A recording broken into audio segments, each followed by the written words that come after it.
Some breaking news to bring you about the BBC. The BBC chairman has announced that both the Director General, Tim Davie, and the new CEO, Deborah Tenness, are to resign. Let's bring you more on that story. Our culture reporter, Noor Nanji, is with me here. So tell us about the background to this and about the resignation statements. I've got some big news to share about the BBC. It turns out the chairman just announced that both Director General Tim Davie and new CEO Deborah Tenness will be stepping down. This just came in and it's pretty significant. In the statement, the BBC chairman, Summer Shaw, expressed that it's a tough day for the BBC. He praised him for being a remarkable Director General over the past 5 years, highlighting his determination and vision. Shaw also made it clear that he supported Tim and the board all the way. Now, shifting gears a bit, there's another colossal development I need to mention. Trump's entire campaign team has resigned. I've decided to leave the BBC after 20 years. This is entirely my decision, and I remain very thankful to the chair and board for their unswerving and unanimous support throughout my entire tenure, including during recent days. He goes on, I'm working through exact timings with the board. We're talking about everyone, not just a handful of advisors. Every core member just walked away. This happened right in the middle of February 2026, just months ahead of the midterm elections. It really feels like a mass exodus, a total abandonment by those who were supposed to be running his campaign. There's also been the question marks over the Gaza documentary that had aired as well, and that Ofcom found to have seriously breached the broadcasting rules. And then, of course, you do have this panorama route that has shown no signs of going away, and it could be that that has been the straw that broke the camel's back. And there was criticism from the White House as well on that, wasn't there? Yeah, that's right. I mean, the Telegraph yesterday reported that the White House has also commented on it and called the BBC's coverage of it dishonest. And so you can see that this is a story that seemed to be building momentum. And a lot of trust and impartiality and the perception of those things are based on what BBC presenters say and do. So do you think Gary Lineker broke the BBC rules with his post yesterday? When it comes to presenters, I'll just say that, the BBC's reputation is held by everyone. And we are aware that the BBC's chair, Sam Shah, is due to report back on all of this to a parliamentary select committee tomorrow. And so that was the moment we were waiting for to hear how they were planning to respond to all of this and what they would say about it.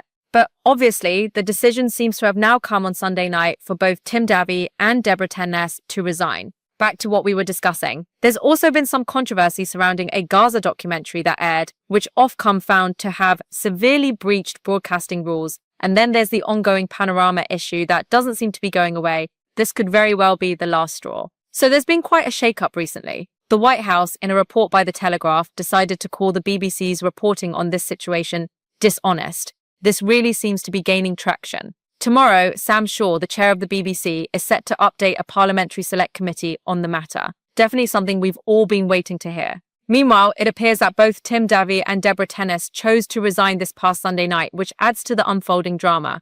Now, the biggest news of all came from Paul Manafort, who stepped down on February 3rd, 2026. You've got to realize that Paul was not just any staffer. He was Trump's campaign chairman and had been a key player in Trump's political journey for years. It's a pretty big deal when someone like him walks away, and he made it clear he just couldn't carry on. Reports suggest that he was even demoted before deciding to leave. Apparently, Trump wanted to shake things up and bring in some fresh faces. And when Manafort realized his role was being downsized, he made the call to quit. To make things even more interesting, Manafort hinted through a video analysis that he believes the upcoming midterms in 2026 are going to be a disaster for the Republicans, something akin to the wipeout they faced in 2018. He thought it was going to be a real bloodbath, and wisely chose not to associate himself with a doomed campaign, so he packed his bags and left. But that was just the tip of the iceberg. Once Paul resigned, things started to unravel quickly. Taylor Bodewich, the Deputy Chief of Staff, also decided to resign. This was no small potatoes either. Taylor was a prominent figure on Trump's team, someone who'd been in the White House and had a highly visible role in everything. His departure definitely grabbed some headlines. It's clear that the situation is evolving rapidly, and it's hard not to watch what happens next with anticipation. It really speaks volumes when a resignation feels like a sign that everything's about to go south. Just take Stephen Marin, for instance. He was supposed to be one of the key players on the Council of Economic Advisors helping Trump with economic strategies. But then on February 3rd, he decided he was done. And that was also the same day Manafort handed in his notice. It's almost like there was a collective realization that things were falling apart and Marin didn't want to stick around for any of the fallout. he clearly felt that being tied to Trump wasn't worth the risk anymore. So he opted to step back from the chaos. What really stands out here is the leaked audio from Trump's team, where people are candidly expressing their fears about the state of things. Comments like, "I don't want to be associated when it goes down," are pretty telling of the sentiment among those closest to Trump. They've lost faith. There's a growing belief that he won't emerge victorious in 2026 and that his campaign is simply not in good shape. They're starting to distance themselves from what looks like an impending disaster, not wanting to go down with the ship. This all comes right after a series of explosive revelations that hit Trump hard. He was caught on a hot mic admitting to hiding the Epstein files, and someone who used to work for Mike Pence finally spoke out about the pressure Trump put on him to overturn the election on January 6. The Epstein files themselves were unsealed, revealing Trump's connections to Epstein. And then there's the news of Trump's lawyers bailing on his Georgia case, calling it unwinnable. All these scandals were stacking up quickly, and Trump's team witnessed it all unfold. Realizing the mess they were caught in, they started to jump ship. Now, Trump finds himself without a functioning campaign team, without a campaign chairman, without a deputy chief of staff, and without key advisors. And that's a really tough spot to be in. He's isolated and alone, trying to push a presidential agenda while gearing up for the midterm elections without anyone to support him. It's a monumental issue. This kind of situation often precedes a political collapse. With midterms less than a year away, you'd think Republicans would be gearing up, mobilizing, and getting their message out. But that's going to be a serious challenge when the support structure is crumbling. It's fascinating to see how Trump is now trying to steer his campaign all by himself, with his team completely abandoning ship. It really makes you wonder who's behind the Republican effort at this point. Spoiler alert, no one. Trump's taken it upon himself to run the campaign. And let's be real, he's not exactly a team player. He tends to ignore advice and refuses to take direction, which is not exactly what you want when you're flying solo. Everything we've been discussing has led to this moment. Trump's rally attendance has tanked and his base is splintering. We've talked about how special elections aren't going his way and how his lawyers are bailing on his cases. Fox News hosts are even walking off the set, let alone the unsealing of classified documents in the release of Epstein files. Not to mention, he got caught on a hot mic admitting to a cover-up, and now his entire campaign team is quitting. It's like a perfect storm of crisis, all converging to deliver the same message. Trump's political movement is in serious trouble, and he's basically isolated and alone. The timing of these resignations is particularly striking. Paul Manafort threw in the towel on the 3rd of February, right when all the scandals were emerging and Trump's credibility was crumbling. You can imagine Manafort taking one look at the chaos and thinking, "I'm done with this." When the campaign chairman walks away, it sends a clear signal to everyone else that it's not only okay to jump ship, but maybe even a smart move. So here we are. Trump is heading into the 2026 midterms without a campaign team, watching his support fall apart with dwindling rally attendance and lawyers dropping him left and right. The bombshells keep coming, and he's left standing there all by himself. This situation is tough for Trump and catastrophic for the Republican Party. Let's take a moment to unpack the recent resignations and what they really mean for Trump, especially at this critical time. When someone like Paul Manafort decides to leave, it definitely sends a signal. Now, Manafort isn't just any staffer. He's a seasoned political operative with decades under his belt, having worked on various presidential campaigns. He knows the ins and outs of winning and losing elections. So in February 2026, when Manafort looked at the situation, he made a swift decision. He opted out. Reports indicate he was demoted before deciding to resign, likely because Trump wanted to bring in fresh faces and change things up. Rather than fight for his position or make a case for staying, Manafort chose to jump ship immediately. That's pretty telling about how serious things are getting. Now, man, when someone with his level of experience bails out, it speaks volumes. His departure suggests that even the most experienced folks see staying with Trump isn't worth it anymore. A video analysis of his resignation highlighted some key points, and it's pretty revealing. Manafort expressed that the 2026 midterms are heading towards disaster, predicting a wipeout for Republicans, reminiscent of the 2018 elections when they lost the House to the Democrats in a wave of defeats. Manafort is sounding the alarm that Republicans could lose significant seats in the upcoming election, suggesting it's going to be a catastrophic outcome. So why would he make such a bold prediction? When we consider all the factors, it's clear Trump's approval ratings are slipping. His scandals are piling up. His base is starting to fracture, and we've seen Republican candidates struggling in special elections. It's honestly hard to believe he said that out loud. Trump's rally attendance has really taken a nosedive lately, and the energy among Democratic voters is noticeably growing. All of this spells trouble for Republicans as we head into the midterms. Paul Manafort, taking a good look at the situation, has come to the conclusion that the elections in 2026 are going to be a disaster, a total wipeout. It's no surprise that he wanted to distance himself from that impending chaos. Then there's Taylor Buttigieg, who recently decided to leave his position, but wasn't just any staffer. He was the deputy chief of staff and a prominent figure in Trump's inner circle. His resignation isn't just a regular occurrence, it screams of serious trouble within the ranks. Buttigieg had already made headlines before, facing controversies and criticism, yet he had hung in there showing loyalty. But come February 2026, with scandals piling up and everything unraveling, including that hot mic recording and the Epstein files being unsealed, he finally reached his breaking point. He wanted out and didn't want to be associated with Trump anymore. Stephen Mnuchin's resignation is significant too. He was part of the Council of Economic Advisors and had been handling economic issues for Trump. But even he looked at the situation and decided it was too risky to stick around any longer.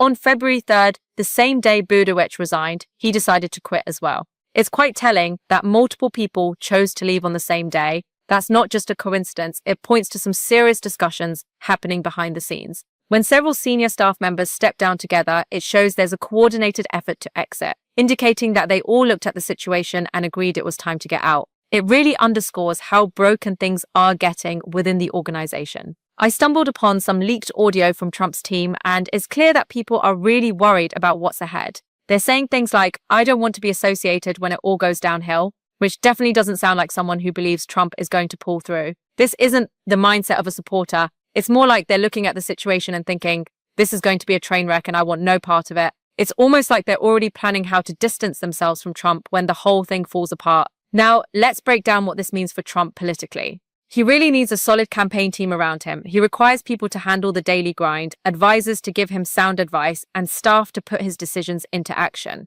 But as it stands, Trump is pretty much on his own now. His entire campaign team has crumbled. He's left trying to juggle everything by himself. And let's be honest, that's not his strong suit. Trump just doesn't have the organizational skills, hasn't got the attention to detail, and working well with teams isn't exactly his forte. This situation also casts a shadow on Republican candidates looking ahead to 2026. They rely heavily on support from Trump's organization for resources, messaging, and voter outreach. But if his campaign is in tatters and his team is bailed, what sort of support can he offer?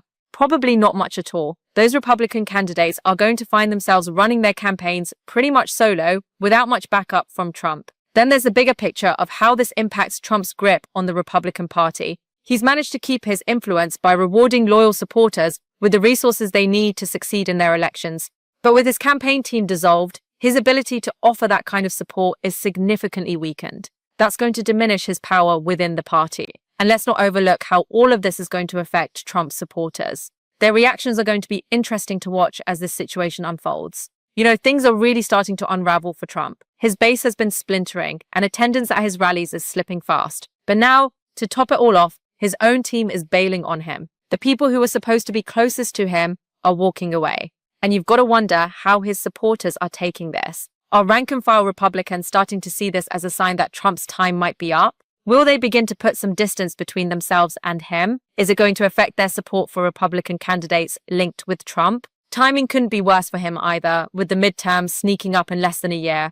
This is the moment when Trump should be rallying his team, gearing up his campaign, and preparing for a big push. Instead, everything seems to be falling apart and he's growing more isolated by the day. And then there's that avalanche of scandals swirling around him. You've got that hot mic moment where Trump talks about covering up Epstein's files, a former aide stepping forward to share how Trump pressured him to overturn the election. And now the sealed Epstein files are coming to light, revealing Trump's connections. His lawyers are throwing in the towel over cases they think are unwinnable. And we've even seen election losses that highlight how Trump's unpopularity is dragging down Republican candidates. Fox News hosts have had enough and are walking off the set. And now the entire campaign team is quitting. All these crises are piling up quickly, all pointing to the same troubling conclusion. Trump's political movement is crumbling. He's becoming more isolated, and it feels like time is running out for him, along with the people willing to back him. Now, let's take a closer look at what these resignations from his campaign team really mean and how significant they are for Trump as we head toward 2026. First off, let's talk about who's quitting and what that signifies. Paul Manafort, the campaign chairman, decided to step down on February 3rd, 2026, literally the one at the helm of the whole operation. This isn't just any staff member leaving. This is a seasoned political operative with decades of experience. If Paul Manafort believes things are so dire that he needs to step away, it speaks volumes. Things are looking pretty grim for Trump right now. Reports and video analysis reveal that Paul Manafort decided to leave because he was demoted. Trump wanted to shake things up by reorganizing his campaign and bringing in fresh faces. Once Manafort realized that his role was shrinking, he didn't hesitate to quit. There was no fighting to keep his position. He simply walked away. The analysis indicates that Manafort believes the 2026 midterms are in serious trouble, even predicting that Republicans are headed for a major wipeout, much like what happened in 2018. He clearly didn't want to be the one overseeing what he thinks will be a total disaster. Then there were the other resignations that came in quick succession. Taylor Butterwick, the Deputy Chief of Staff, also quit along with Stephen Merrin from the Council of Economic Advisors. The fact that multiple senior staffers chose to leave around the same time hints at some coordination among them. It seems they all had conversations and reached the same conclusion. They wanted out. They no longer wanted to be linked to Trump. Leaked audio from within Trump's team shows just how dire the situation is. People are saying things like, "I don't want to be associated when it goes down." That's not the kind of sentiment you'd expect from someone who believes in Trump's success. It sounds more like someone who thinks it's all coming to an end and is trying to distance themselves before the collapse happens. When members of Trump's own team start voicing those concerns, it's a clear sign that things have gotten really bad. And this situation is significant, especially for Trump and Republican candidates looking ahead to 2026. Without a functioning campaign team, Trump's in a tough spot. With his campaign chairman gone, his deputy chief of staff out the door, and key players from his Economic Advisory Council missing, his organization is kind of in shambles. He's attempting to juggle his presidential agenda and gear up for the midterm elections with virtually no support. That's a daunting challenge. Republicans really need to be mobilizing for 2026. And without a solid team, that's going to be an uphill battle. Republicans really need to be out there running solid campaigns, defending their seats, and even trying to expand their majority. But with Trump's campaign seemingly in shambles and his team walking out on him, it raises a big concern about who's going to step in to support other Republican candidates, who's going to provide the necessary resources, help with messaging, and connect with voters. The unfortunate likelihood is that it won't be many people at all. Just think about swing districts for a moment. There are Republican candidates sitting in areas that could very well flip to the other side. At one time, these candidates likely wanted Trump's endorsement, believing he could lend a hand to boost their chances of winning. But with his campaign falling apart and Trump struggling to keep his own team intact, he's now left isolated. It makes you wonder how he can support these candidates when he can't even support himself. The value of his endorsement seems pretty shaky when his own team is walking away. Then there's the message sent to other Republicans when key figures like Paul Manafort step down as campaign chairman. When people at the top start to bail, it certainly sends a signal that things are unraveling. It suggests a hopeless situation, one that might make others think it's time to distance themselves from Trump. When they see notable departures like Manafort's, many might start to think, maybe it's time for me to get out too. I don't want to be associated with this mess. And we can't forget about Trump's donors and financial backers. His campaign relies heavily on funding to run ads and reach voters. But with the recent resignations and chaos within the campaign, how likely are donors to feel confident? Who's going to want to invest in a campaign that's clearly in distress? Because of this turmoil, Trump's fundraising could really take a hit. Lastly, there's the matter of finding replacements for the people who just left. Trump's going to need a new campaign chairman and fresh senior staffers to keep things running. But who's realistically going to want to jump into that role, knowing the state of chaos the campaign is in? Who would want to work for someone when it looks like everyone else is abandoning ship? Trump is facing a tough situation right now, and it's hard to imagine anyone willing to risk their career to work with him, especially given the current chaos. It seems he'll have to bring in less experienced folks who are just desperate for a job instead of talented professionals. The timing of all these resignations is also telling. They happened right after that hot mic incident where Trump essentially confessed to trying to cover up Epstein files. It was the perfect storm. The Epstein documents were being unsealed. Mike Pence's aide was finally speaking out about January 6th, and all these scandals were bubbling up. Clearly, Trump's team was watching everything unfold and decided they didn't want any part of it. In the grand scheme of things, we have Trump knee-deep in classified documents charges, facing election fraud allegations in Georgia, dealing with those hot mic revelations and grappling with unsealed Epstein documents. Plus, his rally attendance is dwindling and he's already lost in special elections. Now, on top of that, his entire campaign team has jumped ship. It's all happening simultaneously, with all these crises converging to point to a single, unavoidable outcome. To really drive it home, Paul Manafort quit as Trump's campaign chairman on the 3rd of February 2026, claiming the midterms were basically doomed and that Republicans were heading for a total wipeout. Clearly, he didn't want to be part of that mess. With Manafort gone, other senior staff members followed suit, including Taylor Butwich and Stephen Mirren. Reports suggest Trump's team is already bracing for failure with comments like, "I don't want to be associated when it goes down." So now Trump finds himself isolated and alone, trying to run a presidential agenda and prepare for upcoming midterm elections without a solid team in place. This could spell serious trouble for Republicans in 2026. This situation is really going to boost the Democrats and help them secure more seats. As a result, the Republicans are likely to take some serious hits, which is not going to bode well for Trump's chances of getting anything done if he gets a second term.